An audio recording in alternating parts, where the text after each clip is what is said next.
Hello and a very warm welcome to Trip Reports with Summit Seashore Birding Adventures, and in this episode we travel to the Gambia, one of the most rich and diverse countries for birding on the African continent. This destination not only offers incredible opportunities to experience the wonder of African birds, but also hosts some incredible beaches, a superb climate and wonderfully friendly people. In this trip report I will share with you the birds and adventures I experienced over two unforgettable trips, the first being at the end of December 2015 and the second was at the beginning of January 2017, and I will give an overview of the areas visited, highlighting some of the more notable birds. But first of all, let's get ourselves orientated a little. So the Gambia is located on the west coast of Africa and is surrounded on three sides by its neighbour Senegal, and to the west the Atlantic Ocean. The Banjul airport is located just a 20-minute drive from the main tourist areas, hotels and restaurants. On my first visit I stayed at the Combo Beach Hotel near Serekunda, which is conveniently located next to some amazing sites such as Kotu Bridge, Fajara Golf Course, Casino Cycle Track and the Kotu Sewage Treatment Ponds, all of which hold a great variety of birds. In contrast, in 2017 I stayed at the Footsteps Eco Lodge, which is located an hour's drive south of Serekunda and slightly further inland.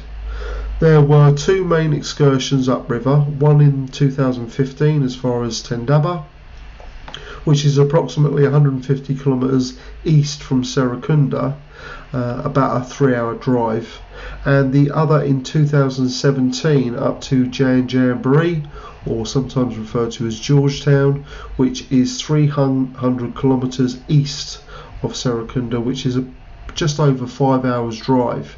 And on this trip we actually returned along the north bank. Accommodation at both Combo Beach and Footsteps was very good, each having differing advantages, but overall my experience at Footsteps was the most enjoyable. The food was incredible, the staff brilliant, atmosphere was magical, and I would recommend Footsteps as a first choice to anyone. Temperatures remained fairly stable during both visits, sort of sitting between about 26 and 32. I did take malaria tablets daily, but really didn't have any bad experiences with mosquitoes, even though I was along the river quite a lot because, you know, we were in the dry season. But you do get mosquito nets in your rooms anyway. Bottled water is absolutely a necessity, and planning lunch whilst out in the field is advised, either sandwiches or definitely scheduling a planned stop at a recommended restaurant. Now, in terms of safety, I truly felt safe and comfortable during both stays, although in 2017 during our upriver excursions things were noticeably tense, with many military checkpoints, and this was due to the Gambian constitutional crisis and a state of emergency was declared. This, however, ended peacefully on the 21st of January with the newly sworn in President Adama Barrow taking control.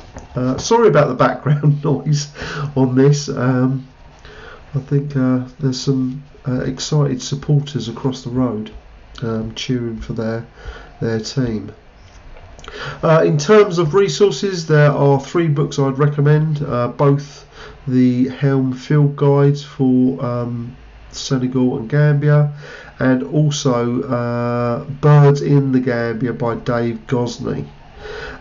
Before my first trip out, I did a lot of research into guides and contacted Ebrima W. Barry, a long-established and experienced field guide within the Gambia. Ebrima is extremely knowledgeable with all aspects of birding, whether birding by ear, understanding habitat requirements, and knowledge of local hotspots. His instinct and intuition are second to none, and ability to curate an itinerary that runs seamlessly was extremely impressive. This included connecting up with other guides during our time in the field, which produced opportunities to see more species.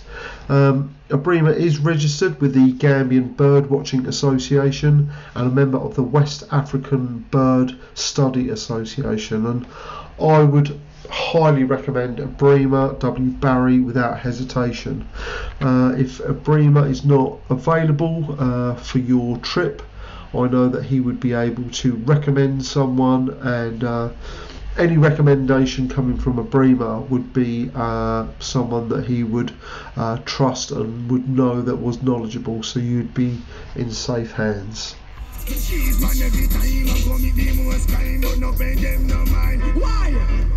Cause it's not the time to think about man, but the time to think about education. That quickly you better set up a plan for your future.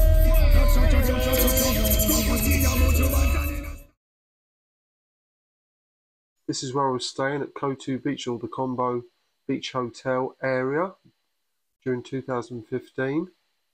A little further down the coast we have the famous Brufut Woods, and close to that is the Tanji Bird Reserve that we will be visiting. Here we have Tujereng Woods, quite a famous area, and up here this is the Lamin rice fields, which are very close to the famous Abuko nature reserve. And further down southeast we have Farasuto Forest, which we will be visiting. And right down near the Senegal border we have the Kartong Sandmines. Moving upriver, this is Kiang West National Park, and here is Tendaba. And when I talk about the boat trip, this is exactly where we will be. Okay, so we'll just go over that again. So here's Combo Beach Hotel, where we were staying, very close to Serekunda, and a lot of the hotels along this coastal strip. And here we have Banjul. Well, it was really wonderful to wake up in the Gambia on that first morning to wonderful temperatures and the sound of bird song that I didn't recognise. And after breakfast I had a little time to take a stroll on the beach with my coffee, and my first new bird for me, was yellow-billed kite, with many individuals coasting over my head in the post-dawn light, followed by a few other species such as pied crow and speckled pigeon. Ebrima greeted me at the hotel gate around 7:30. We jumped into his vehicle and headed for the famous Abuko Nature Reserve.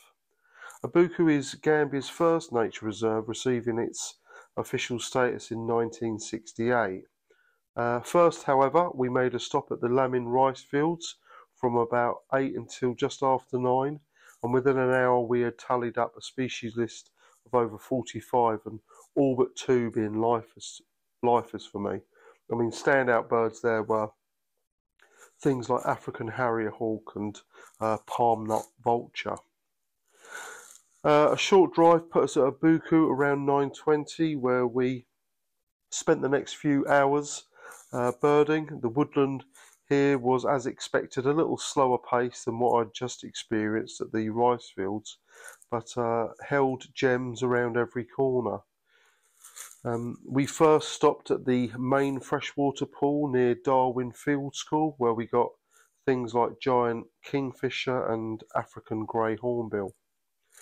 Continuing on, we headed through the Gallery Forest, where we began connecting with some real specialties such as the paradise flycatchers and a few sunbirds. We stopped at the very end at the nature reserve, where there's a drinks bar, and here we relaxed and had a bite to eat and a drink, whilst enjoying the comings and goings of green vervet and red colobus monkeys, and above us hooded vultures and African palm swifts, fancy sawwings and mottled spinetails all coasted. En route back to the vehicle, we located one of the reserve specialties and high on most birders' wish lists, the western bluebill. Unfortunately, I didn't get any photos. I did see it well, but for a very short period of time until it flew off into the bushes. Shortly after this, we also got black crake, swallow-tailed bee-eater, and a red-cheeked cordon bleu, which is a common bird, but really, really beautiful. And I had this flagged as one of my own targets to see, so very happy with that. We stopped for some lunch at Kotu before carrying on, and after checking the feeding station there by the HQ, we scanned the exposed mud from Kotu Bridge, and here we had some common species for that area actually: spur-winged lapwing and African wattled lapwing, hammercots and pied kingfishers, and fork-tailed drongo. Now, for anyone staying in these hotels along this part of the Gambia near Serekunda, but on the coast, you're very near to some incredible habitat, and the birding, you don't need to travel. If you don't want to travel around country and you just want to sort of stay near your hotel, there are some fantastic spots to visit, and you won't be disappointed. Really good looks and close looks at many different birds. A walk around the nearby sewage ponds produced yet more new birds, such as white-tailed whistling duck and long-tailed glossy starlings, etc. And our final area to check on day one was the Fajara golf course, and it was as good as I read about, to be honest. Golden-tailed woodpecker, broad-billed rollers, blue-breasted kingfishers, black-crowned chagra, bearded barbet, woodland kingfisher, and Levalance cuckoo, all showing well. So our day finished around 6:30 back at the hotel with a species list of 105. So a fantastic start to my Gambian adventure. Okay, so day two was a very busy day with a 7:30 pickup by Ebrima. Our destination actually today was Tendaba, which is, as you saw on the map earlier, upriver, but we had some areas to check en route, and the first being Farasuto Forest, which was an incredible area. We arrived around about 8:30 and greeted with some absolutely fantastic views of Abyssinian roller, which actually turned out to be a fairly common bird to see over this next period. We met up with Ebrima's friend, a local guide also called Ebrima, but Ebrima Cisse, and it was just a fantastic area with these giant baobab trees and sort of small bushes all around them, and almost immediately both of them started calling out birds, and to be honest, I didn't know which way to look. I mean, we had black-capped babblers and tawny-flanked prinias, variable sunbird, little weaver, and I saw that Ebrima W. Barry was frantically trying to gesture to me, and I followed his pointed finger to an absolutely fantastic bird, a sulphur-breasted bushrike, and it was the only one I saw on that 2015 trip, and didn't see one in 2017. So yeah, very exciting bird. Next, I was escorted to a few roosting sites actually. First of which were these wonderful greyish eagle owls. This owl was located by Ebrima Cisse prior to us arriving, and if that wasn't enough, very close to that, I got to see a northern white-faced owl on its nest. I didn't think it was going to get any better than this, but it just continued to do so. And again, moving through into a different area, and just above me, I got absolutely fantastic views of this wonderful African wood owl. It really was at that point that I knew that this day was going to be epic. There was a calling, a hanter, Franklin, and then a good look at a snowy-crowned robin chat. Exiting the forest, we then came into an opening with some big ponds where Nile crocodile, or I believe they're called West African crocodile now, were basking on the banks. Also here we had white-backed night heron, bar-breasted firefinch, and a flyover African fish eagle. And in fact, that was the only fish eagle of the trip. En route to Bamakuna Forest, we stopped for little swift and great white pelican. And on a dirt track at Bamakuna, Bateleur, long-crested and Wahlberg's eagle were also added.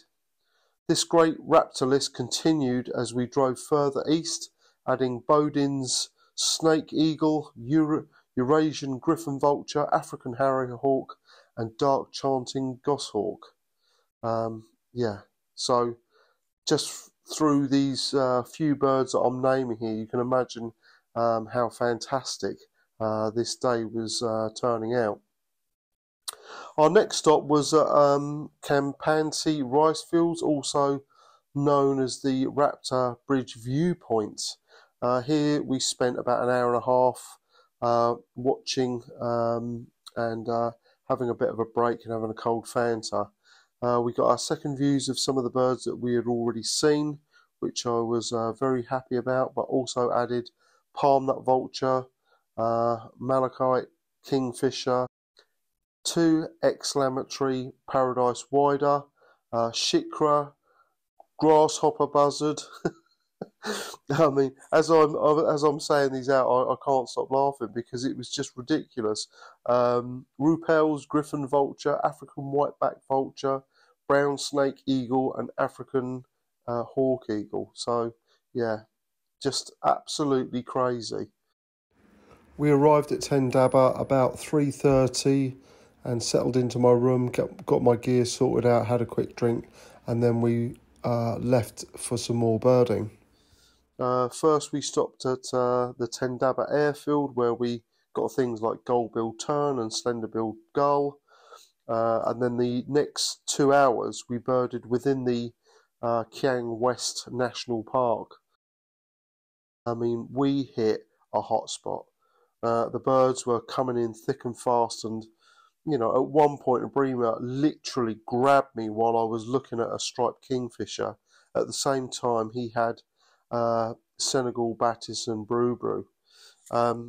So yeah, it was just it was a little chaotic and frantic, but we got some fantastic birds: cutthroat finch and pygmy sunbird, white-rumped seed eater, greater honey guide, blackwood hoopoo, etc. And actually, white helmet shrike and Diedrich cuckoo were just, you know, these birds that you look in the field guides and just you think, oh, I'd just love to see that, and then they just came in so thick and fast. It was incredible moment. By dusk, we were positioned on the road just outside Tendaba, and here we waited quietly in hope of seeing standard winged nightjar. Unfortunately, this bird was a no-show, but it didn't matter. We had an outstanding day. Our dusk vigil didn't go unrewarded, however. First, it was a Verou's eagle owl which flew over the road, its pink eyelids clearly seen. And next we had a calling African Scots owl, and this was shortly followed by a brief look at a pearl-spotted owlet, and the finale was a broad-billed roller hawking insects overhead, and 2 4-banded sandgrouse come whizzing past us. So 137 species seen, including 6 owls on day 2. Well, after a good night's sleep and a nice breakfast, we climbed into the boat that would take us across the Gambia River and into the mangroves. On board was the captain and his helper, 2 other Brits and their guide, Ebrima and myself. The trip across the river was smooth sailing with no problems, followed by 3 wonderful hours puttering along Kotu Creek and Kotu Creek. It was an extremely enjoyable time just sitting back and seeing not only new birds but good numbers of certain species such as great cormorant, blue-breasted kingfisher, African spoonbill, sacred ibis and woolly-necked stork. West African crocodiles casually slipped into the water in front of us as we made our way along, reminding us that we are not actually at the top of the food chain. Yellow-crowned gonolect called from the bushes. Kingfishers sat proudly on their perches while African darters sunned their wet wings in the morning sun. Already we had listed about 40 species, but had a few more to go. Yellow-billed storks came next, affording us close-up looks, then a perched grey-headed kingfisher. Things like moss swallow, then white-throated bee-eater came up, and we ended up with over 50 species from the boat, including another wonderful look at white-backed night heron. We arrived back at camp just after 11, and after sorting our gear out, we hit the road back to the west coast. Today I met with Juncan Jadama and one of his trainee guides, Baba Dreme. Juncan, also known as JJ, previously worked for Parks and Wildlife and is a professional bird guide and coordinator for the Rutland Water Osprey project in West Africa. Baba has completed 2 of his 3 years apprenticeship to become a bird guide, but has been interested in wildlife and birds since he was very young. Our first stop today was at Tujereng Woods, which is located inland on the west coast. Woods isn't the best descriptive word for this area, as it is more a mix of cultivated and overgrown fields with large bushes and smaller trees and large silk cotton trees. The birding here was again exceptional, with an impressive 60 species seen in just over an hour, and birds of note included things like Senegal Battis, Greater Honeyguide, Yellow Penduline Tit and Villiers Barbet.